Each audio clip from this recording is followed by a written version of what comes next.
এসেছে শরৎ, হিমের পরশ লেগেছে হাওয়ার পরে, সকালবেলায় ঘাসের আগায় শিশিরের রেখা ধরে।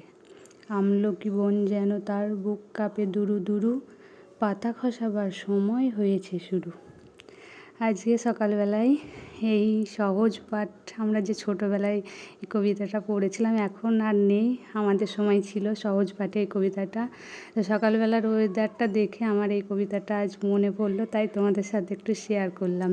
আর এই যে ফুল তুলতে এসেছিলাম ছাদে, তো ফুল তোলা হয়ে গেছে। তো তোমাদেরকে জানাই মিষ্টি মিষ্টি ফুলের অনেক অনেক শুভেচ্ছা। আর এই যে সূর্য উঠে গেছে, মেঘলা মেঘলা ওয়েদার বলে ভালো বোঝা যাচ্ছে না।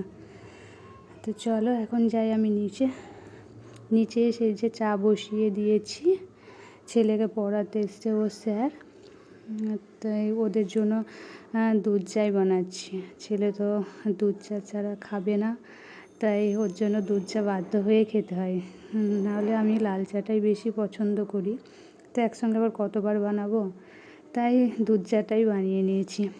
আর আজকে এই যে অনেকটা টাইম কেটে গেছে, তোমাদের সঙ্গে কথা বলতে আসিনি, এখনই এলাম তোমাদের সামনে। তো আজকে একটা নতুন ধরনের খাবার বানাচ্ছি, অনেক দিন বানাইনি। এই যে ডাল বাটা দিয়ে পেঁয়াজ কুচি দিয়ে চাপড়ি, এটা কার কার তোমাদের খেতে পছন্দ অবশ্যই কমেন্টে জানিও। আর এই যে আমি একদিকে ভাজছি একদিকে খাচ্ছি, আমি লোভ সামলাতে পারলাম না। তো তোমাদের কার কার পছন্দ কমেন্টে অবশ্যই জানিও। তো রান্নাবান্না সমস্ত কাজ সেরে নিয়েছি। যে দুপুরের টাইমে মা বললো নিচে এসে রুটিটা বানিয়ে নিতে, তাই রুটি মা বানাতে বসে গেছিলো, আর আমি এদিকে ময়দাটা এখন মেখে নিচ্ছি। ময়দাটা একটু মাখা নরম নরমই হয়েছে, হাতে লেগে যাচ্ছে। তো চলো আমি ময়দাটা মেখে নিই। এখন ছাদে এলাম, এখনই হাঁটবো, তার আগে গাছগুলোতে এই যে পাউডার ছিল পাউডার দেব। এতদিনে গাছের প্রবলেমটা বুঝতে পারলাম যে কিসের জন্য গাছের পাতাগুলো কুড়িয়ে যাচ্ছিল। তো আজকে ভালো করে দেখলাম, দুদিন খেয়াল করা হয়নি, আজকে দেখছি যে পাতাগুলোতে সব পিঁপড়ে লেগে সব সাদা সাদা করে দিয়েছে, সেই জন্য পাতাগুলো ওরকম হয়ে যাচ্ছে। তো বাবা বললো যে পাউডার দিতে, ঘরে আনা ছিল এর আগেও, এই যে এই পাউডারটা আনা ছিল, অল্প আছে, পাউডারটা এখন দেব। দেখো কীরকম হয়ে গেছে গাছগুলো, এই যে দেখো সব গাছের ডগাগুলো এরকম সাদা সাদা হয়ে গেছে। আর এই যে পিঁপড়ে লেগেছে, দেখো কত পিঁপড়ে, সব গাছগুলোতে একই অবস্থা। এই যে এইগুলোতেও লেগেছে, এই যে দেখো সব সাদা সাদা করে দিয়েছে। এই যে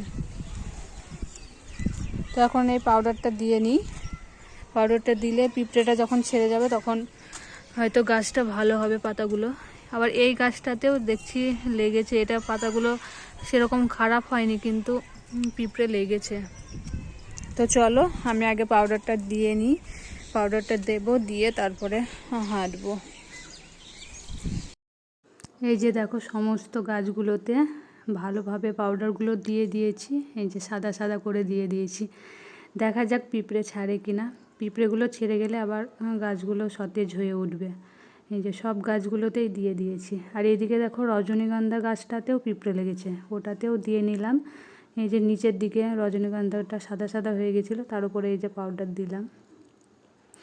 তো আমার হাঁটা কমপ্লিট হয়ে গেছে।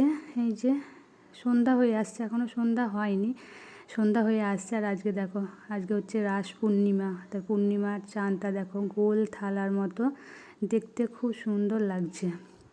কিছুক্ষণ ওয়েট করার পর একটু সন্ধ্যা হয়ে এসেছে, এই যে অন্ধকার হয়ে গেছে চারিদিকটা। এবার দেখো চাঁদের আলোটা কত আলোকিত হচ্ছে আর কত সুন্দর লাগছে।